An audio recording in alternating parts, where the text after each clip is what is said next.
मेघालय की राजधानी शिलोंग के पर्यटन क्षेत्र में इंदौर के राजा रघुवंशी की निर्मम हत्या की गई थी। हत्या में पेड़ काटने के औजारों और धारदार हथियारों का इस्तेमाल किया गया और लाश को गहरी खाई में फेंक दिया गया था। राजा का शव 11 दिन बाद सोमवार को मिला था। मंगलवार को पोस्टमार्टम में हत्या की पुष्टि हुई। परिजन शव लेकर इंदौर के लिए रवाना हो गए। वे बुधवार को इंदौर पहुंच सकते हैं। उधर राजा की पत्नी सोनम का 12वें दिन भी कोई पता नहीं चला। राजा के परिजनों ने मेघालय के सीएम कॉनराड संगमा से पूरे मामले की जांच सीबीआई से कराने की मांग की है। राजा की पोस्टमार्टम रिपोर्ट में शरीर पर धारदार हथियार से वार के निशान मिले हैं। लाश को खाई में फेंकने से शरीर की हड्डियां भी टूट गई थी।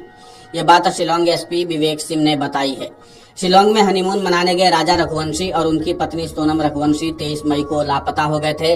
पुलिस ने राजा की हत्या में इस्तेमाल किए गए हथियार भी जब्त कर लिए हैं। पुलिस तात्कालिक विवाद के चलते हत्या की वजह मान रही है। मंगलवार को पहले सोनम की खोज पार्किंग यार्ड वाले हिस्से में 2 किलोमीटर के दायरे में की गई। खोज दल में 70 से ज्यादा सदस्य शामिल थे। इसके अलावा ड्रोन की भी मदद ली गई, लेकिन शाम तक उसका कोई पता नहीं चला। इसके बाद पुलिस अफसरों ने दूसरे स्थानों पर तलाश की, लेकिन सफलता नहीं मिली है। पुलिस अधिकारियों ने जीपीएस ट्रैकर के जरिए पता लगाया है कि किराए पर ली गई स्कूटी एडी व्यू पॉइंट पर रुकी थी। इसके चलते वहाँ भी सोनम की तलाश की गई। इस क्षेत्र में एक झरना भी है, वहाँ भी ड्रोन की मदद से खोजबीन की गई, जबकि राजा का शव वेईसाडोंग में मिला है। परिजनों ने आशंका जताई है कि स्थानीय लोगों ने ही राजा की हत्या की है। जिस स्थान पर राजा रघुवंशी की लाश मिली है, वहां से फॉरेंसिक विशेषज्ञों ने सबूत जुटाए हैं। शव काफी क्षत विक्षत हो चुका था। जांच के लिए राजा के नाखून के सैंपल भी लिए गए हैं। पुलिस अब इस बात का पता लगा रही है कि घटना स्थल से स्कूटर 25 किलोमीटर आगे तक कैसे चला गया, वहां तक उसे आखिर कौन ले गया। आशंका जताई जा रही कि स्थानीय लोगों से विवाद के बाद राजा को खाई से नीचे फेंक दिया गया और सोनम को बदमाश अपहरण कर दूसरी जगह ले गए होंगे। पुलिस पार्किंग स्थल के आसपास रहने वाले लोगों से भी पूछताछ कर रही है। पुलिस ने इस मामले में हत्या का केस दर्ज किया है, लेकिन आरोपी अभी अज्ञात हैं। पुलिस लूट और तात्कालिक विवाद के बाद हत्या मानकर इस मामले की कड़ियां जोड़ने का प्रयास कर रही है। खाई में मिले राजा के शव के पास एक दवा भी मिली है। परिजनों ने कहा कि राजा को एसिडिटी की शिकायत रहती है, वो दवा उसकी ही होगी। सोनम और राजा के पास 3 मोबाइल फोन थे। वे तीनों अब तक नहीं मिले हैं। शव का पोस्टमार्टम हो चुका है, लेकिन उसकी रिपोर्ट नहीं मिली है। ये भी पता चला कि राजा और सोनम जब खाई में उतरे थे तो उन्होंने कॉफी और केला खाया था। सोनम को कॉफी अच्छी नहीं लगी थी, इस कारण राजा ने दुकानदार से बहस की थी। पुलिस दुकानदार से भी पूछताछ कर रही है। राजा के शव के पास एक महिला का सफेद टी शर्ट भी मिला है। पुलिस ये भी पता कर रही है कि टी शर्ट सोनम की है या किसी ने खाई में फेंक दी। फिलहाल पुलिस का फोकस सोनम को खोजने पर है।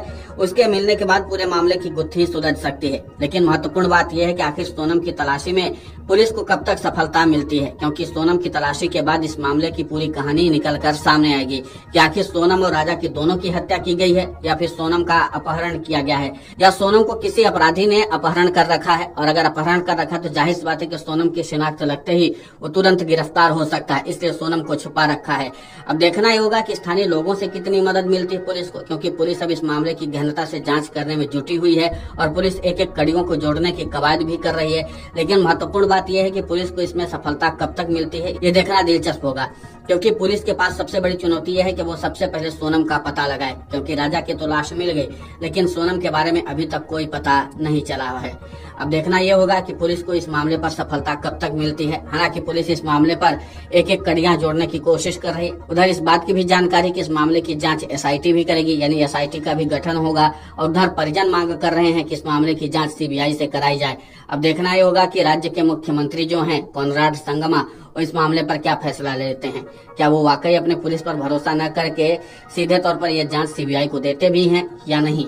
महत्वपूर्ण बात यह भी है कि पुलिस इस मामले की गुत्थी कब तक सुलझाती है, और अगर पुलिस इस मामले की गुत्थी नहीं सुलझा पाती है तो जाहिर सी बात है कि एसआईटी जांच करेगी और उसके बाद सीबीआई को भी यह मामला दिया जा सकता है। शादी के बाद हनीमून पर गए इंदौर के राजा और सोनम की तलाश कर रही टीम को डबल डेकर रूट पर एक शव मिला था और इसकी शिनाख्त कर ली गई।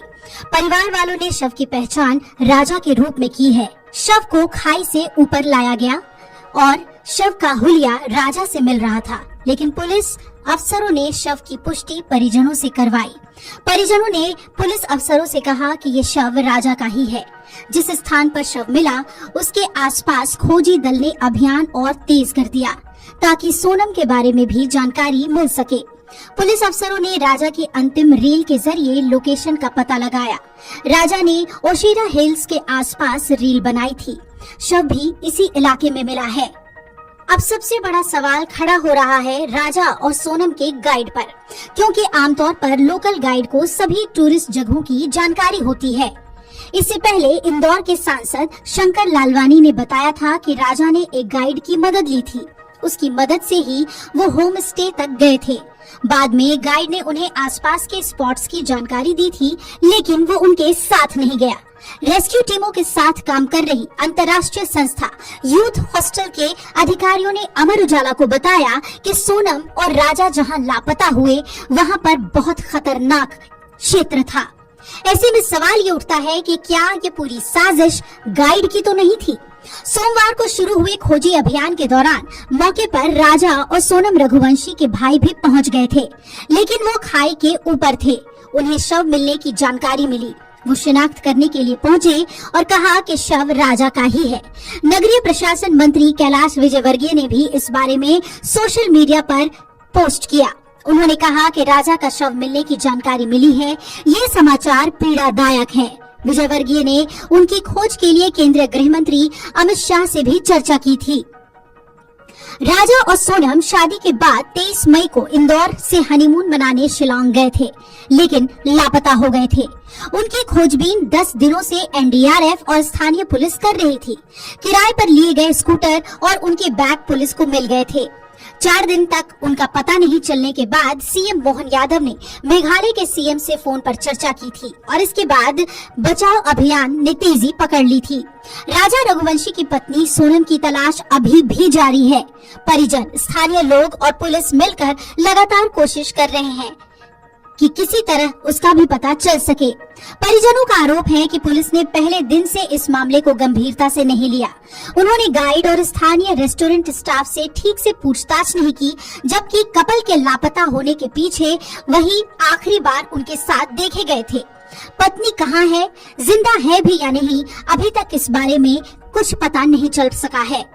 अब आपको बता दें कि रेस्क्यू टीम्स के साथ काम कर रही अंतर्राष्ट्रीय संस्था यूथ हॉस्टल के अधिकारियों ने बताया कि पहले भी यहाँ कई हादसे हो चुके हैं और फिसलन के कारण ही गहरी खाई में लोग गिर जाते हैं। मेघालय यूथ हॉस्टल एसोसिएशन के चेयरमैन ईडी नान श्यांग ने बताया कि यहाँ पर लगातार मौसम बदलता है और बारिश होती रहती है। फिसलन और घने कोहरे के कारण पहले भी कई बार लोग फिसलकर हादसे का शिकार हो चुके हैं। लगातार हो रही बारिश, कोहरे और घने जंगलों की वजह से उन्हें तलाशना भी आसान काम नहीं होता है।